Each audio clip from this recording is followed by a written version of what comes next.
여러분 안녕하세요. 네, 이번에 관세사 2차 무역실무 해설을 맡게 된 안준호 관세사라고 합니다. 일단 여러분들 시험 보시느라고 굉장히 수고 많으셨다는 말씀 먼저 드리고 싶고요. 저희가 이제 저희 학원에서 거의 매년 기출문제 풀이를 하고 있는데 특히 이번에는 무역실무가 조금 어려웠던 부분이 있었다라고 생각을 하고 있고요. 많은 분들께서 이제 어떤 답안을 구성을 해야 됐을까, 어느 정도까지 답안을 구성해야 됐을까라는 생각을 하셨을 것 같은데, 일단은 제가 드리는 말씀은 제가 이렇게 해설을 하긴 하지만 제가 하는 그 내용들이 100% 정답은 아니니까요. 모범 답안으로서 어떤 효력을 갖고 있는 게 아니기 때문에 여러분들이 혹시나 제가 설명드리는 그 내용하고 조금 다른 부분이 있다고 할지라도 너무 이렇게 거기에 대해서 너무 이렇게 실망하지 마시고 끝까지 결과를 지켜보시면 좋을 것 같습니다. 네, 일단은 간단하게 저희 기출문제 풀이부터 시작하도록 하겠습니다. 첫 번째 문제를 보게 되면 항공운송에 대한 물음이 나와 있습니다. 사실 항공운송에 대한 그런 출제가 될 거라고 예상한 분들은 많지 않을 거라고 생각이 드는데, 저희 역시도 예전에 이제 그 내용 중에서 몬트리올 협약이 한번 나온 적이 있었죠. 10점짜리 문제가 나온 적이 있었는데, 그런 부분들이 5점짜리 다시 나오기는 어렵다고 생각을 했고, 그 외적인 부분들을 사실 그렇게 고려하지 않았었는데, 이번에는 이렇게 종합적으로 물어보는 형태가 출제가 되었습니다. 일단 1번을 같이 보게 되면 항공화물 운송장의 개념과 기능에 대해서 설명하는 문제가 들어가 있고요. 두 번째로는 이제 결제와 관련해서, 그렇죠? 결제와 관련해가지고 UCP 600 신용장으로 결제를 하게 될 경우에 그것에 이제 중거법이라 할 수 있는 신용장 통일규칙상에 들어가 있는 수리 요건을 설명하는 문제가 들어가 있고요. 마지막으로는 항공운송 그 자체에 대한 부분하고 그 다음에 항공운송에 관련해서도 규칙이 들어갈 수가 있죠. 국제적으로 생각해 보시면은 몬트리올 협약이라든지 아니면 한국 상법 같은 경우에도 적용이 될 수가 있거든요. 그런 부분들을 가지고 같이 연관지어서 물어보는 문제가 출제가 되었습니다.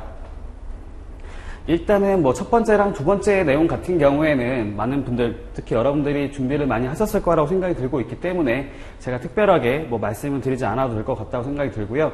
사실 3번, 세 번째 문제가 조금 어려웠던 부분이었다고 생각을 합니다.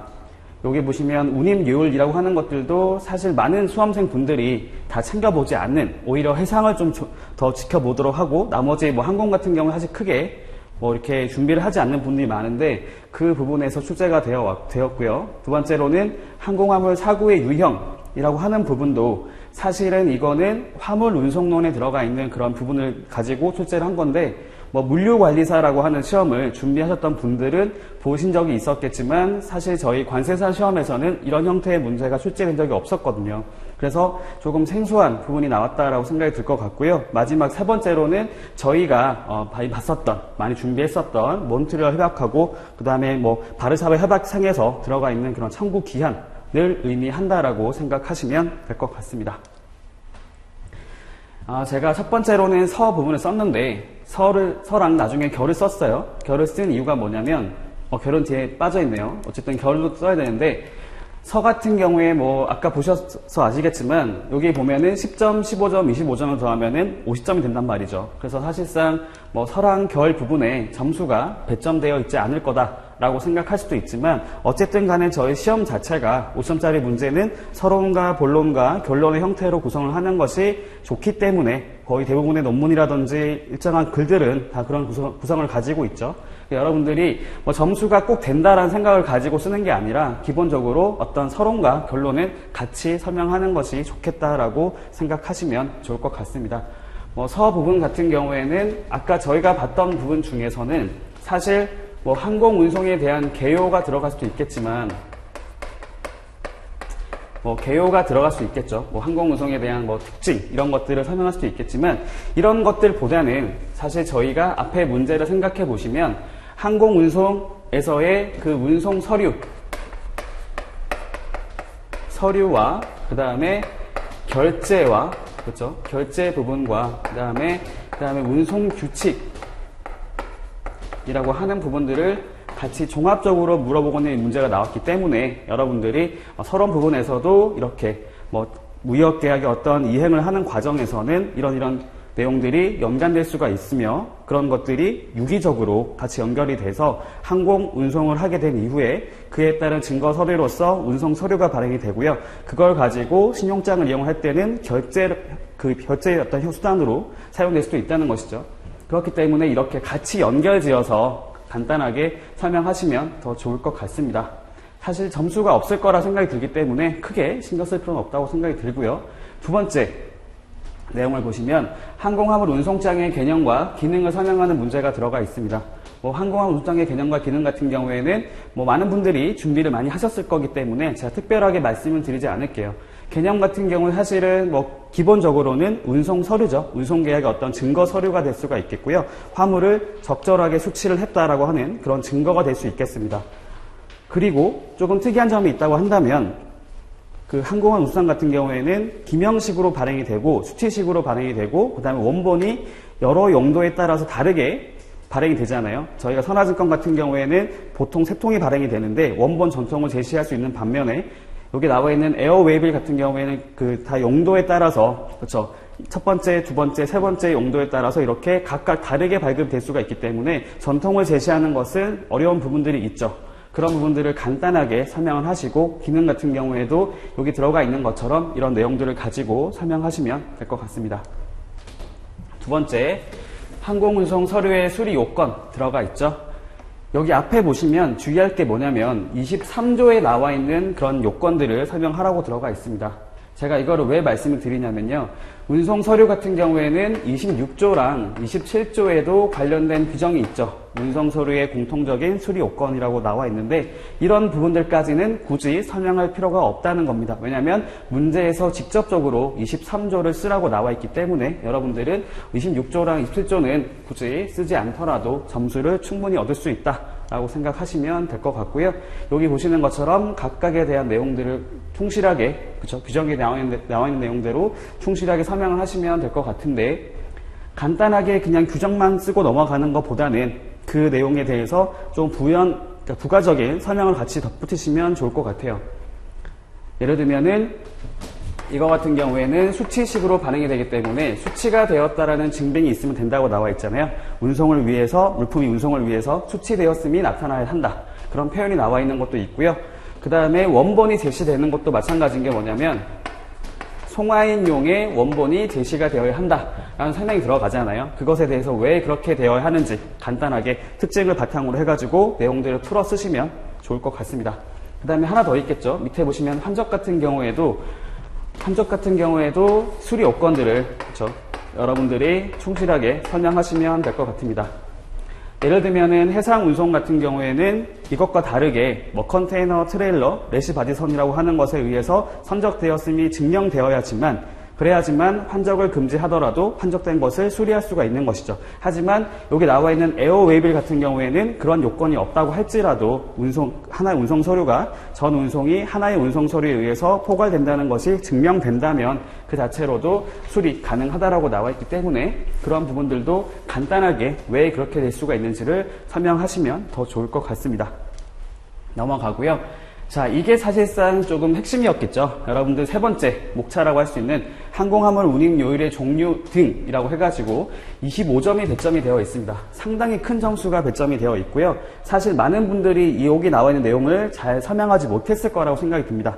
그렇기 때문에 만약에 내가 설명한 부분이 약한 것 같다, 답을 잘 못 쓴 것 같다고 생각이 들더라도 그것에 너무 실망하지 않으셨으면 좋겠어요. 왜냐하면 다른 수험생 분들도 물론 잘 쓰신 분도 있겠지만 잘 쓰신 분들이 90명 이상이 될 거다라고 저는 생각하지 않거든요. 그렇기 때문에 여러분들도 내가 이것 때문에 꼭 떨어질 것 같다라고 생각을 하지 마시고 조금 남보다 좀 못 썼다고 할지라도 상대적으로 비교해 봤을 때는 크게 차이가 안 날 수도 있다라는 생각을 가지셨으면 좋을 것 같아요.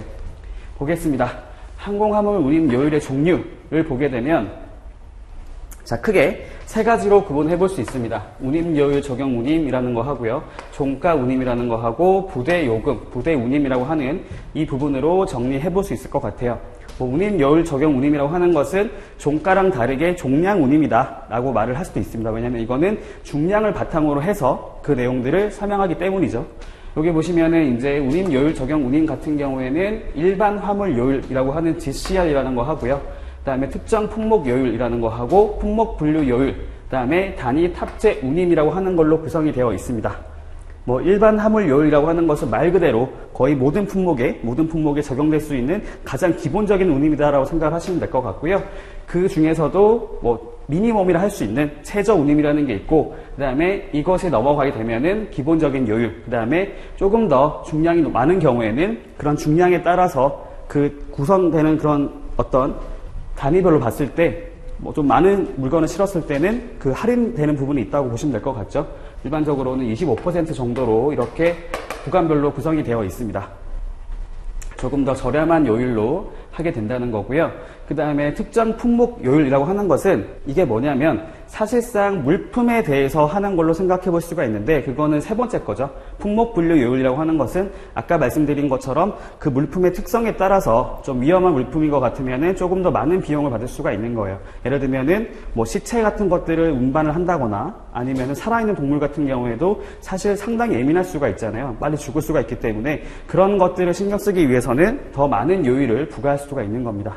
그리고 그런 것도 있어요. 저희가 실무적으로 이슈가 되는 부분이 뭐냐면 위험물에 대한 그 부분이 항상 이슈가 되고 있거든요. 그런 측면에서 봤을 때 뭐 육부라고 하는 그 부분들도 충분히 출제가 될 수 있었겠죠.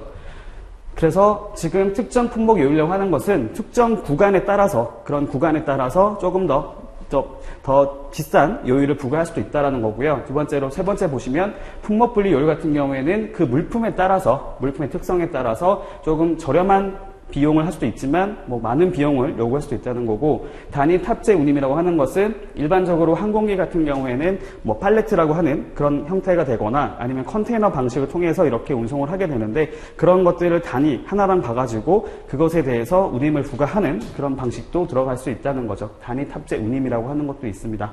그 다음에 종가 운임이라고 하는 것은 아까 보신 거랑 다르게 그 물품의 가격에 따라서 이렇게 운임이 발생하게 되는 거고요. 예를 들면은 기중품 같은 경우에, 고가품 같은 경우에는 아무래도 더 많은, 더 높은 운임을 부과할 수가 있겠죠. 그 다음에 부대 요금이라고 하는 거 보시면은 이런 형태로 들어가 있습니다. 뭐 입체 지불 수수료, 착지불 수수료, 뭐 위험품 취급 수수료 등등등 해서 이렇게 구성이 되어 있고요. 뭐 입체 지불 수수료라고 하는 것은 뭐 그 처음에 송화인 쪽에서 그 부담해야 되는 것들을 항공사가 먼저 부담을 하게 되고 그걸 나중에 청구한 형태로 가게 되는 거고요. 착지부 수수료라고 하는 것은 수화인이 그런 것들을 부담하기로 되어 있었는데 그런 것들을 항공사에서 먼저 부담을 하고 나중에 청구를 하는 그런 형태들이 들어가는 거죠. 나머지 뭐 위험품 취급 수수료는 아실 것 같고요. 그다음에 항공화물 취급 수수료, 말 그대로 이제 물품을 어떤 핸들링을 하기 위해서 발생하는 비용들이 들어가는 거고, 그다음에 서류를 발행했을 경우에도 그 비용이 발생할 수 있잖아요. 이런 것들이 다 부대 요금으로 들어가 있습니다. 그 다음에 자, 두 번째, 항공화물 사고의 유형이라고 들어가 있습니다.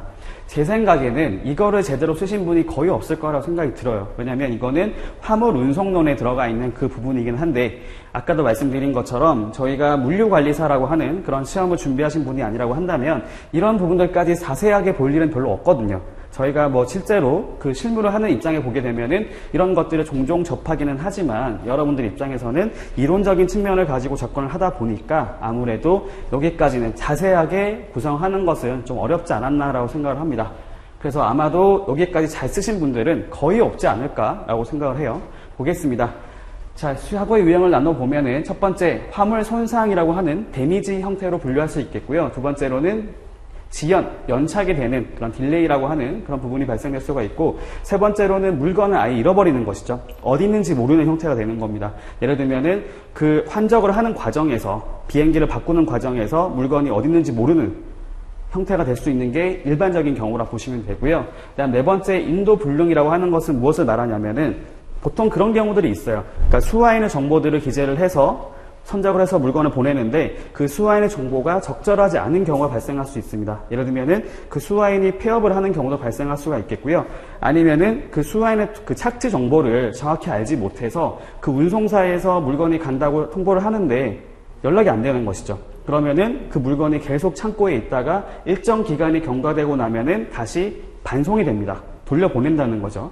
이게 14일로 돼 있어요. 14일 이내로 물건이 그 주인이 수화인이 누군지 모르는 경우에는, 불명인 경우에는 인도가 이행되지 않은 인도 불능 또는 인도 불이행이라고 말을 합니다. 여기 보시면 이제 모탈리티라고 하는 것은 무엇을 말하는 거냐면 죽는 거예요. 동물이 죽거나 아니면은 식물이 이제 뭐 생명을 잃는 거죠. 그런 형태가 될 수 있겠고요. 두 번째가 뭐냐면 부패를 통해서 어떤 가치가 변질되는 겁니다. 스포일링이라고 해가지고 그 물품의 가치가 달라지는 거죠. 부패나 어떤 다른 이유로 인해 가지고 가치가 바뀌는, 변질되는 그런 것들을 말하고요. 웨트라고 하는 것은 말 그대로 침수 형태가 되겠죠. 젖는, 보통 이런 경우 많이 있어요. 웨트가 가장 많습니다. 침수가 돼서 오는 경우 많고요. 네 번째로는 브레이키지라고 해가지고 이제 파손이 되는 거죠. 파손이란 말 썼지만 물품이 이제 충돌에 의해서 이렇게 사고가 발생해가지고 어떤 충돌로 인해가지고 물품의 어떤 좀 일정 부분이 손상되는 그런 경우라 보시면 될 것 같아요. 충돌 이렇게 쓰면 될 것 같네요. 충돌이라고. 그다음에 지연 같은 경우에도 죄송합니다. 보시면 숏라고 하는 게 있죠. 숏 시프트라고 하는 거하고 숏 랜디드라고 하는 게 있습니다. 시프트라고 하는 것은 선적할 당시에, 그다음 랜디드라고 하는 것은 양육할 때를 의미를 하죠. 물건이 처음부터 그 적하 목록이라고 하는 것들을 저희가 이제 그 운송사에서는 신고를 하잖아요. 물건이 이제 입항 보고할 때 마찬가지고 출항 보고할 때 마찬가지죠. 출항 신고할 때 마찬가지인데 물건이 이제 도착한다거나 출발한다고 했을 경우에는 그것에 대해서 정보를 알려줘야 하거든요. 적하 목록을 제시를 해야 되는데 들어가 있는 적하 목록상에 들어가 있는 그 내용보다 더 부족한 경우라 보시면 됩니다. 실제로 2카톤이 있었는데 그 물품이 도착한 것은 실린 것은 1카톤만 실렸다고 한다거나 여기 보시면 반대인 경우겠죠. 물건이 2개가 실렸다고 왔는데 보니까 1개만 실려서 왔다. 이거는 보통 어떤 경우라 보시면 되냐면 적재를 할 때는 맞게 실었는데 다른 곳에다가 물건을 내려놓는 형태가 된다라고 생각하시면 될 것 같아요. 그 다음에 오프시프트라고 하는 것은 의도적으로 물건을 선적하지 않는 형태가 되는 겁니다. 어떤 게 될 수가 있냐면 어떤 물건을 실을 과정에서 공간이 부족한 거죠. 비행기를 이제 물건을 실어야 되는데 그 어떤 화주에 물건을 실으려고 하다 보니까 그 충분한 공간이 되지 못해서 어쩔 수 없이 분할해서 선적을 하는 형태가 들어갈 수가 있겠습니다. 그 다음에 오버캐리드라고 하는 것은 정해져 있는 목적지를 벗어나서 더 넘어가서 운송이 되는 형태라 보시면 되고요. 그 다음에 크로스 레이블이라고 하는 것은 라벨이라고 하는 거 있죠. 저희가 보통 포장을 하게 되면 화인이라고 해가지고 shipping 마크를 붙이게 되는데 그것들이 잘못 붙어 있어가지고 다른 곳으로 배송이 되는 그런 경우라 보시면 되겠고요. 미스커넥티드라고 하는 것은 다른 목적지로 물건이 운송이 되는 그런 형태다라고 생각을 하시면 될 것 같습니다. 자, 들어도 모르시겠죠? 되게 이거 저희가 쉽게 접하지 않는 그런 부분 중에 하나입니다. 그 다음 세 번째, 분실이라고 하는 것은 말 그대로 물건이 어디 있는지 모르는 겁니다. 이런 경우도 종종 발생해요. 아까 말씀드린 것처럼 물건을 다른 비행기에다가 옮겨 싣는 과정에서 보통 대기를 하잖아요. 대기를 하는 과정에서 이게 물건이 사라지는 그런 경우라고 보시면 될 것 같습니다. 네, 이렇게 크게 4가지 정도로 그 유형을 분류해 볼 수 있겠고요. 아마 제 생각에 많은 분들이 그냥 손상이다, 지연이다, 분실이다 이 정도는 쓸 것 같은데 아마 인도 불량이라든지 이런 자세한 내용들까지는 설명하는 게 좀 어렵지 않았을까라고 생각을 합니다. 만약에 이런 부분들까지 다 썼다고 한다면 정말 높은 점수를 기대해 볼 수도 있을 것 같아요. 자, 그 다음에 항공화물 사고 유형에 따른 클레임 청구 기한 들어가 있습니다. 일단은 2가지 형태로 생각해 볼게요. 첫 번째, 이의 제기를 하는 기한이라는 거 하고요. 두 번째로는 소송을 제기할 수 있는 기한으로 생각해 보겠습니다. 이 2가지 모두를 설명하셔야 될 것 같고요. 이의 제기 기한이라고 하는 거 생각해 봤을 때 저희가 그 교체 규칙이 있잖아요. 여기 보시는 것처럼 바르샤바 협약이라든지 헤이그 의정서 또는 몬트리올 협약이라고 하는 걸 가지고 거기 들어가 있는 내용들을 설명하시면 되는 그런 문제다라고 생각하시면 될 것 같습니다. 화물 손상이라고 하는 것은 데미지라고 보시면 돼요. 데미지. 아까 앞에 보신 것 중에 이거 있죠. 화물 손상, 데미지. 유형이 4가지가 있는데 그 중에 한 가지인 데미지라고 생각하시면 될 것 같고요. 데미지 같은 경우에는 바르샤바 협약은 7일, 그 밑에 들어가 있는 것들은 14일로 구성이 되어 있습니다. 그 기간이 지날 때까지 이렇게 통지를 해야 된다라는 거고요. 이런 기간을 넘기게 되면은 그때 가서는 이의 제기를 할 수가 없게 되는 거죠. 그 다음 두 번째, 지연 같은 경우에는 화물을 처분할 수 있는 날로부터 14일과 21일 이내로 이렇게 할 수 있게 되어 있습니다. 자, 그 다음에 그 밑에 내용 볼게요. 분실하고 인도 불량 같은 경우에는 자, 여러분들이 주의하실 게 하나가 있어요. 자, 바르사유 협약이라든지 몬트리올 협약 같은 경우에는 그 내용을 보시면 데미지에 대해서만 이렇게 이의 제기를 할 수 있는 기한이 명시가 돼 있을 뿐이지 그 외에 어떤 멸실이 되거나 그렇죠? 아예 뭐 파괴가 되는 그런 형태들은 같이 제시가 안 돼 있거든요. 그 말이 뭐냐면 사실은 이건 조금 절대적인 입장은 아닙니다. 그렇긴 하지만 일반적으로는 그 규정하고 있는 것들, 그 이의 제기를 할 수 있는 기한이 명시가 안 돼 있기 때문에, 같이 언급이 안 돼 있기 때문에 그런 것들은 이의 제기 기한이 별도로 없이 언제든지 할 수 있는 것으로 되어 있다는 거예요. 이의 제기를 할 수 있는 기한에 어떤 제한이 없는 상태로 이렇게 이의를 제기할 수 있다라는 것입니다. 그런 것들이 보시면은 여기 들어가 있지는 않는데 아까 말씀드렸던 것 중에 어떤 멸실이 되거나 완전히 파괴가 되는 그런 형태가 됐다고 했을 경우에는 여기 보시는 몬트리올 협약상에서 봤을 때는 이의 제기 기한이 나와 있지 않기 때문에 그 기간이 없잖아요. 없기 때문에 제한 없이 이의 제기하지 않고도 언제든지 그것에 대해서 손해배상을 청구할 수 있다라고 생각을 하시면 될 것 같습니다. 조금 어려운 부분이 될 수가 있을 것 같은데 그런 부분들까지 같이 챙겨보시면 좋을 것 같고요. 그 다음에 분실과 인도 불능 같은 경우에는 여기 나와 있는 협약상에는 들어가 있지는 않아요. 들어가 있지는 않지만 이거 어디 들어가 있냐면 일반적으로 저희 항공, 화물 운송장의 이면 약관이라고 해서 뒷면에 보면은 운송 계약에 대한 약관이 들어가 있는데 거기 보시면 여기 보시는 것처럼 발행한 날부터 120일, 즉 4개월 이내에 이렇게 청구할 수 있게 되어 있습니다. 이거는 저희가 국제 운송을 할 때도 일반적으로 많이 쓰고 있는 방식이에요. 예를 들면은 뭐 아시아나 항공, 대한항공 같은 게 다 보시면 포워딩 업체 보시면 다 120 이내로 되어 있습니다. 분실이 발생하거나 인도 불능이 된 경우에는 그 서류가 발행된 날부터 120일 이내로 이의 제기를 할 수 있게 되어 있습니다. 이것도 사실 챙겨보기가 쉽지 않았겠죠. 네, 그렇게 좀 이해를 하고 있고요. 다음 두 번째, 소송 제기 기한 같은 경우에는 2년으로 되어 있습니다. 2년이 지나면 소송을 제기할 수 없게 되는 것이죠. 네, 이렇게 보시면 아마 이것도 이런 부분들은 다 쓰셨을 것 같은데 아까 말씀드렸던 것처럼 어떤 파괴에 대한 부분이라든지 아니면 분실과 인도 불능에 대한 부분들은 좀 챙겨보기가 어렵지 않았을까라고 생각을 하게 됩니다. 넘어갈게요. 그 다음에 결론은 쓰지 않았는데 결론 같은 경우에는 뭐 보험에 대한 얘기가 들어가면 좋을 것 같아요. 결 같은 경우에는 보험. 저희가 문제를 보시면 아시겠지만 항공 운송 발행된 서류하고 그 다음에 결제하고 그 다음에 운송 자체에 대한 그런 운송 규칙이 나오잖아요. 근데 운송 규칙만으로는 사실 그런 손해배상을 받는 게 조금 어려움이 있거든요. 왜냐하면 운송인도 면책될 수 있는 부분도 있을 뿐더러 그다음 책임 한도액도 정해져 있잖아요. 그렇기 때문에 보험을 통해서 일반적으로는 그 위험을 부담하거든요. 보험 통해서 부담을 하게 되고 그러면 화주 입장에서는 보험회사한테 그 보상을 해달라 요구를 하고 보험회사가 역으로 이제 운송회사한테 이렇게 구상권을 행사하게 되는 것이죠. 그게 실무적으로 쓰고 있는 방식입니다. 그래서 마지막 결론에서는 보험에 대한 화물보험에 항공 화물보험에 대한 그런 언급을 같이 하시면 더 좋지 않을까라고 생각을 하게 됩니다.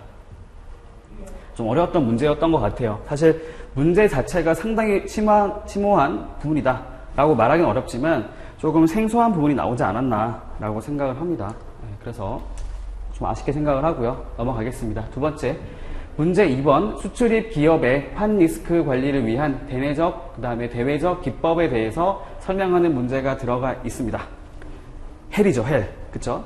대내적 기법과 대외적 기법. 사실 이거는 저희가 무역에서 다루긴 하는데 보통은 이제 금융 쪽 또는 외환 쪽에서 이런 것들을 관리를 하거든요.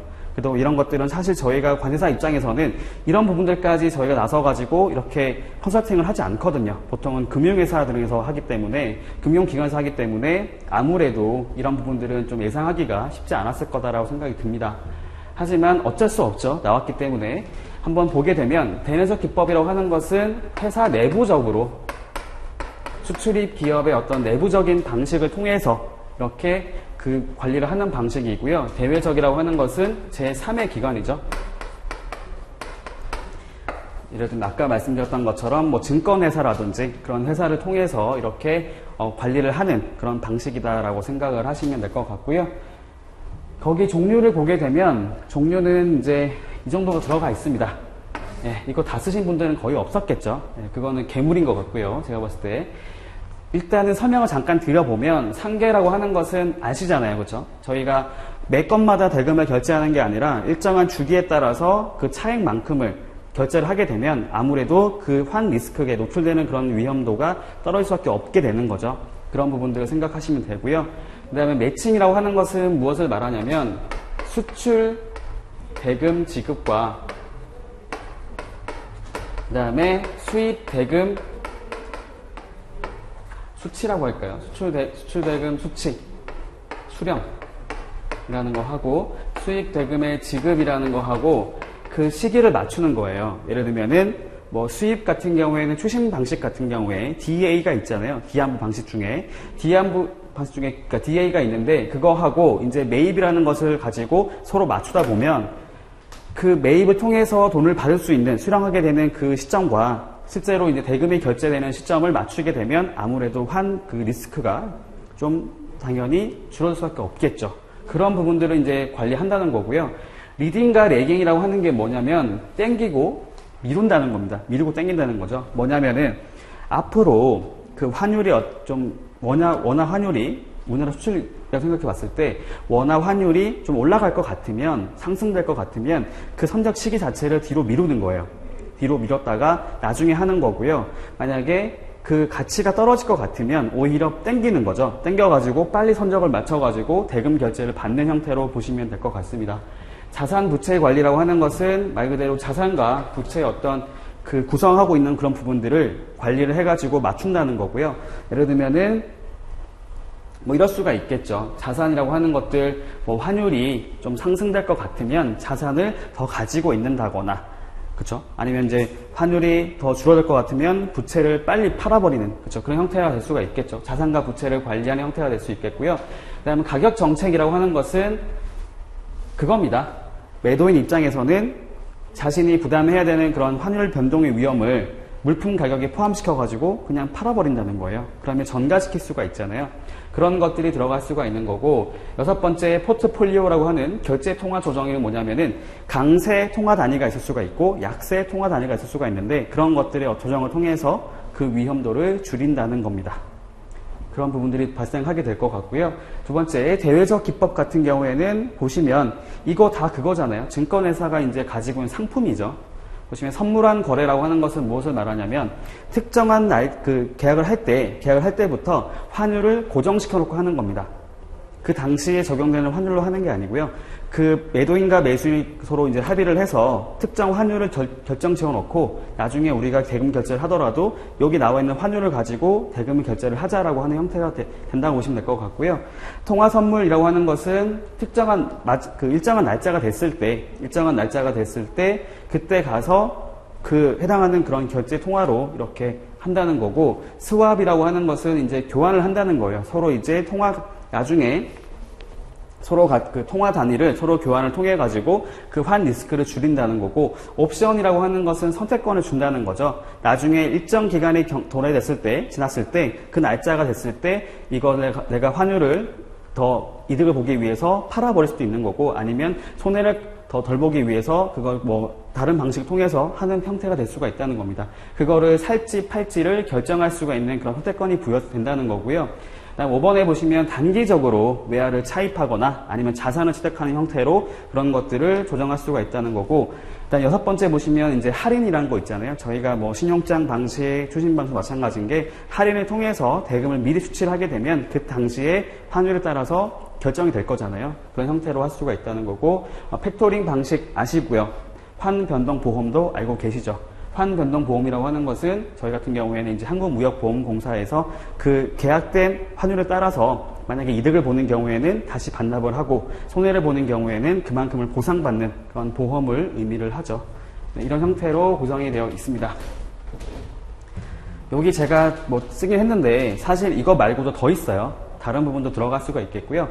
아마 제 생각에는 이렇게 문제가 나오게 되면 종류를 쓸 때도 몇 가지 이상을 쓰면은 일정 점수가 들어가지 않을까라고 생각을 합니다. 뭐 한 개를 쓴 답안하고 뭐 세 개를 쓴 답안하고 차이가 날 수밖에 없게끔 그렇게 구성이 되어 있지 않을까라고 생각을 하고 있고요. 뭐 이 정도로만 답안을 구성하게 되면 거의 그쵸? 좋은 점수가 나오지 않을까라고 생각을 하게 됩니다. 넘어갈게요. 그 다음에 3번 이것도 어려웠죠. 예, 어려웠습니다. 국제물품매매계약에서 정지 조건과 해제 조건을 비교 설명하라는 문제가 들어가 있는데, 자, 정지 조건이라는 게 뭔지, 해제 조건이라고 하는 게 뭔지 사실 저희 잘 보지 않았어요. 이거는 민법상에 들어가 있는 그런 개념입니다. 자, 이게 뭐냐면 거기 보게 되면 뭐가 들어가 있냐면 조건이라는 거 하고 기한이라는 게 있어요. 조건이라고 하는 것은 장래의 어떤 불확실한 것에 의해서 어떤 것이 결정된다는 거고, 기한이라고 하는 것은 이미 확정이 되어 있는 거잖아요. 특정한 날짜가 됐을 때 그 효력이 뭐 없어진다라든지 아니면 발생한다라든지 이렇게 되는 거기 때문에 이 두 가지는 서로 상반되는 그런 입장을 가지고 있다라고 생각을 하시면 될 것 같고요. 그 내용 중에서 조건 내용 중에서는 정지 조건이라는 거 하고 해제 조건이라는 게 있습니다. 정지 조건이라고 하는 것은 무엇을 말하냐면은 지금 당장은 효력이 없어요. 지금 당장은 효력이 없지만, 현재는 없지만 장래에 어떤 조건을 달성을 하면 그때 효력을 인정해 준다는 겁니다. 당장이란 말 썼지만 뭐 현재라 써도 되겠죠. 지금 현재로는 효력이 인정되지는 않지만 나중에 일정한 조건이 달성이 됐을 때 효력을 인정해 주겠다라는 거고요. 반대로 여기 나와 있는 해제 조건 같은 경우에는 그 반대가 된다고 생각하시면 돼요. 지금 당장은 효력이 인정이 되고 있지만 장래에 어떤 상황이 발생을 하면 그때는 효력을 소멸시키겠다, 없애겠다라고 생각을 하시면 될 것 같습니다. 자, 이것에 대해서 저희가 국제 물품 매매 계약을 생각해 보면 그런 게 나올 수가 있겠죠. 정지 조건이라고 하는 것은 보통은 어떤 형태가 들어갈 수 있냐면 소유권 유보 형태가 될 수 있겠습니다. 매도인의 입장에서는 선적을 완료했어요. 그러면 이제 운송 서류가 발행될 거잖아요. 그거를 이제 제시를 하게 되면, 자, 불안하죠. 물품도 이미 출발했고 서류도 가지고 있는데 내가 이 서류까지도 제공을 하게 되면 그 매수인의 입장에서는 물품도 받고 그다음에 대금 지급도 하지 않고 어쩌면 물건을 가져갈 수도 있다라고 생각할 수가 있잖아요. 그렇기 때문에 물건을 이미 전달을 했지만, 인도를 했지만 그래도 대금 결제를 하지 않으면 소유권을 이전하지 않겠다라는 형태로 정지 조건으로 할 수가 있거든요. 보통 이렇게 하잖아요. 그렇죠? 그래서 대금 결제를 하지 않으면 소유권을 넘기지 않겠다. 반대로 말하면 대금 결제를 하면 소유권을 넘기겠다. 그렇죠? 그 상황이 지금 당장은 넘기진 않았지만 나중에 대금 결제라는 것을 하게 되면 그때 넘긴다는 거잖아요. 이전하겠다, 효력이 발생한다라는 거기 때문에 정지 조건이라 보시면 되고요. 저희가 또 어떤 게 있냐면 FOB 거래에서의 어떤 본선 수배, 본선이란 말은 그렇고요. 본선이란 수배가 아니라 선박 수배라고 써야겠죠. 선박 수배. 자, 볼게요. FOB 같은 경우에는 매도인이 본선에 적재를 완료해야 되는 의무를 가지고 있긴 하지만 매수인이 그 전에 선박을 수배를 해가지고 그것을 알려줘야 하죠. 그래서 저희가 보시면 뭐 CRCG 같은 경우에도 물품의 인도라고 하는 규정 자세히 보시면은 매도인이 인도를 하기 위해서, 가능하게 하기 위해서 필요한 그런 절차들을 같이 하는 것을 이미 한다라고 들어가 있고요. 그 다음에 인커텀즈 같은 경우에도 그런 통지를, 비칠에 따른 통지를 하지 않게 되면은 위험이 조기에 이전될 수가 있다라는 부분이 들어가잖아요. 그런 것처럼 선박의 수배라고 하는 것은 매도인의 입장에서는 그런 것들은 정지 조건이 될 수가 있다는 겁니다. 매수인이 선박을 수배해야지만 선적을 완료할 수가 있기 때문에 그런 것들을 정지 조건으로 당연히 할 수가 있다는 거고요. 반대로 3번에 보시면 뭐 해제 조건이라고 하는 것은 보통은 그런 게 되겠죠. 계약의 해제라고 보시면 될 것 같아요. 예를 들면은 CRSG 상에서 저희가 어떤 41조, 42조 한번 내용을 보시면 다른 것도 마찬가지입니다. 거기 보시면 매도인은 계약에 적합한 물품을 인도해야 되는 그런 의무를 가지고 있고요. 그 다음에 거기의 내용 중에서는 제3자의 권리 등으로부터도 자유로운 물품을 인도하게 되어 있습니다. 일단 인도를 완료했는데 실제 효력이 발생했죠. 발생을 했지만 나중에 그것이 계약에 적합하지 않은 물품인 경우에는 매수인의 입장에서는 계약을 해지할 수도 있는 거고 아니면 다른 구제권을 행사할 수도 있게 되는 거죠. 그런 형태들은 해제 조건이다라고 생각을 하시면 될 것 같아요. 그래서 이렇게 저희 국제 물품 매매를 생각해 보시면 이런 형태로 다 적용이 되고 있다라고 생각을 하시면 될 것 같습니다. 자, 상호 비교를 해보면 공통점이라고 하는 것은 불확실한 어떤 장래에 의존을 하게 된다는 것이죠. 어떠한 상황이 발생하게 됐을 때 그거 조건으로 해가지고 효력을 인정한다든지 반대로는 효력을 없앤다라고 생각을 하시면 되겠죠. 다음 차이점이라고 하는 것은 아까 말씀드린 것처럼 위에 거는 계약을 발생시키죠. 효력을 발생시키는 반면에 밑에 것은 효력을 소멸시킨다. 그렇죠? 그런 조건이 달성이 됐을 때는 소멸시킨다라는 거고요. 여기에 조금 더 추가를 해보면 기성 조건이라는 게 있고 불능 조건이라는 게 있어요. 자, 뭐냐면 기성 조건이라고 하는 것은 그러한 조건을 이제 말을 할 당시에 계약을 할 당시에 이미 달성이 되어 있는 형태라고 보시면 되고요. 불능 조건이라고 하는 것은 달성 자체가 불가능한 형태다라고 보시면 됩니다. 이걸 가지고 비교해 봤을 때는 만약에 정지 조건의 경우에는 이미 그런 것들이 달성이 돼 있기 때문에 조건 없는 계약에 이행이 된다고 보시면 되죠. 그렇죠? 그렇죠? 조건이 이미 달성이 돼 있잖아요. 조건이 달성되어야지만 효력이 인정되는 형태인데 계약을 할 당시에 이미 달성이 되어 있기 때문에 조건 없는 이제 계약이다라고 생각하시면 될 것 같고요. 만약에 불능 조건이다라고 생각을 해보시면 어떠한 조건을 달성해야지만 효력이 인정되는데 그것이 불가능하다라고 생각해 보시면 당연히 이거는 무효가 될 수가 있는 그 자체를 인정하지 않는 그런 형태가 될 수 있겠고요. 반대로 생각해 보시면 해제 조건 같은 경우에는 기성 조건인 이 경우에는 이거는 이미 무효가 되는 거죠. 왜냐하면 어떠한 조건이 달성되게 되면 효력을 없애는 건데 이미 달성이 되어 있잖아요. 그렇기 때문에 무효가 될 수 있겠고 불능 조건인 경우에는 어떠한 것이 달성이 되면은 계약을 없앤다는 거였는데 해제한다는 거였는데 이미 그게 불가능하기 때문에 조건 없는 계약에 이행을 하겠다라고 의미를 가지고 있다라고 볼 수가 있겠죠. 네, 그런 부분들을 가지고 여러분들이 정리를 하시면 될 것 같습니다. 아마도 이 문제들 같은 경우에도 많은 분들이 좀 생소한 부분이었기 때문에 이걸 잘 쓰신 분들이 굉장히 적을 거라고 생각이 들고요. 그렇기 때문에 내가 정말로 잘 못 썼다라고 해서 정말 나 진짜 안 될 것 같다 라는 생각을 가지는 것보다는 그래 남들도 못 썼을 거다라고 생각을 하고 조금 마음 편하게 먹으셨으면 좋겠어요. 물론 이거 쓰신 분들은 뭐 굉장히 잘 쓰셨겠죠. 네, 그런 분들은 뭐 신이라 보시면 되고요. 저희는 이제 그 빼고 나머지 생각하시면 될 것 같습니다. 4번 볼게요. 영국 해상보험법 상에 들어가 있는 보험자 면책 위험에 대해서 설명하는 문제가 들어가 있습니다. 여기 보시면 이제 첫 번째가 뭐냐면 면책 사항을 분류하는 부분이 들어가 있는데 사실 이게 어떤 점수가 꼭 된다라는 의미에서 쓴 건 아니에요. 하지만 아래 것들을 설명하기 위해서는 좀 먼저 언급하면 좋은 형태다라고 말씀드리기 위한 겁니다. 뭐 법적인 면책 사항이라고 하는 것은 말 그대로 여기 나와 있는 거죠. 이런 것처럼 규정이 되어 있는 형태죠. 규정이 되어 있기 때문에 법적 어떤 따로 약정을 하지 않더라도 그 자체로 효력이 인정되는 것이다 라고 보시면 되고요. 약정 면책 사항이라고 하는 것은 뭐냐면 이것과 별개로 당사자 간의 합의에 의해서 별도로 면책을 규정할 수도 있다는 겁니다. 그런 부분이다라고 보시면 되고요. 두 번째, 절대적 면책 사항과 상대적 면책 사항이라고 들어가 있죠. 이게 뭐냐면 상대적 면책 사항이라고 하는 것이 뭐냐면 당사자 간에 특약이 없는 한이라고 하는 그런 조건이 걸려있는 게 있어요. 예를 들면 보험증권에 특별히 규정되어 있지 않는 한 이런 것들이 바로 상대적인 면책 사항이다라고 생각하시면 되고요. 그거 말고 예를 들면은 피보험자의 고의나 불법 행위에 의해서 발생한 손해 같은 경우에는 절대적인 면책 사항 중에 하나로 볼 수가 있습니다. 이런 것들은 어떠한 경우라도 인정될 수가 없다는 거예요. 무조건 면책이 된다는 거죠. 이런 것들도 구분해 볼 수가 있는데 이걸 먼저 설명하고 나면 밑에 것들을 설명하는 게 더 좀 힘이 생길 수가 있거든요. 여기 보시면 법정이죠. 법정인 면책 사항이라고 들어가 있잖아요. 여기서 사실 이게 핵심이라 보시면 됩니다.